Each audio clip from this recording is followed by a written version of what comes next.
Mount Abu Brahma Kumaris के तपोवन परिसर में संस्था के कृषि एवं ग्राम विकास प्रभाग और कृषि विभाग के संयुक्त तत्वाधान में वंदे गंगा जल संरक्षण अभियान एवं विकसित कृषि संकल्प अभियान को लेकर कार्यक्रम आयोजित किया गया। इसमें किसानों को जैविक यौगिक खेती के बारे में विस्तार से जानकारी दी गई। जोधपुर से आए कृषि तकनीकी अनुप्रयोग अनुसंधान संस्था के निदेशक डॉक्टर जेपी मिश्रा ने कहा कि खेती में सफलता के लिए सबसे जरूरी है कि किसान वैज्ञानिक विधि से खेती करे। इससे ही हम खेती में सुधार कर पाएंगे और अच्छा उत्पादन ले पाएंगे। आज खेती में टेक्नोलॉजी का भी उपयोग करना आवश्यक है। किसान प्राकृतिक तरीके से अपने घर व खेत में ही जैविक खाद तैयार करें, कम से कम रासायनिक खाद का उपयोग करें। वहीं जोधपुर अटारी के प्रमुख वैज्ञानिक डॉक्टर BL जहांगीर द्वारा कहा गया है कि खेती के साथ आज किसानों के लिए सबसे जरूरी है कि मन की शांति और तन का सुख। खेती को खुशी खुशी प्रसन्नता के साथ करें, सरकारी योजनाओं का लाभ लें।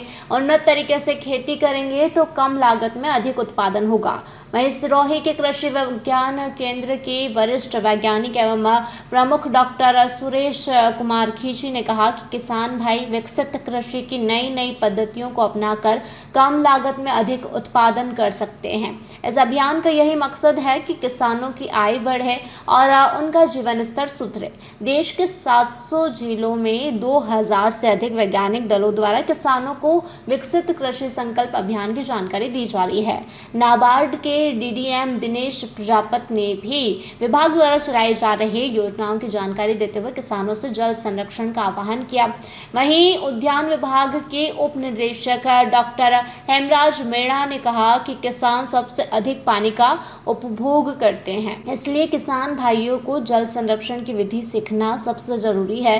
किसान यदि ड्रिप पद्धति से सिंचाई करते हैं तो 80% पानी की बचत होती है, इसलिए खुले पानी की जगह ड्रिप का ही उपयोग करें। माउंट आबू से अनिल अरन की रिपोर्ट। जयराम जी, किशन काका, राम राम भाई, राम राम। क्या दोनों भाई बैठ के क्या हिसाब लगा रहे हो? ऊटी लहसुन के भाव आ गए क्या? अरे नहीं रे दादा, ये अपना रमेश नया मकान बनाने के लिए लोन ले रहा है। हिसाब किया तो पता चला कि लोन का पैसा तो ईंट और रेती में ही पूरा हो जाएगा। और अभी तो सीमेंट लानी है, सलिया लाना है और तो ठेकेदार को भी पैसे देने हैं। मेरे तो कुछ समझ में ही नहीं आ रहा कि कैसे बनेगा मेरा नया मकान। अरे किशन काका, कहाँ इन रेत सीमेंट और लाल ईंटों के चक्कर में पड़ रहे हो? मेरी बात मानो तो अपने घर को बाबजी AAC ब्लॉक से बनवाओ।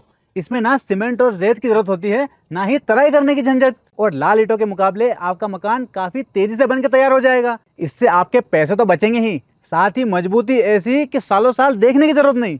और इससे आप अपना मकान ही नहीं, कुएं और खेत की बाउंड्री वॉल भी बनवा सकते हो, जिससे रोजड़ों की समस्या भी खत्म हो जाएगी। वाह भाई, ये तो कमाल की चीज है। फिर तो मैं अपना घर बाबजी ब्लॉक से ही बनवाऊंगा। और मैं अपने खेत की बाउंड्री वाल। ज्यादा जानकारी के लिए स्क्रीन पर दिए गए नंबर पर अभी कॉल करें। बाबजी AAC ब्लॉक्स, स्टील से मजबूती।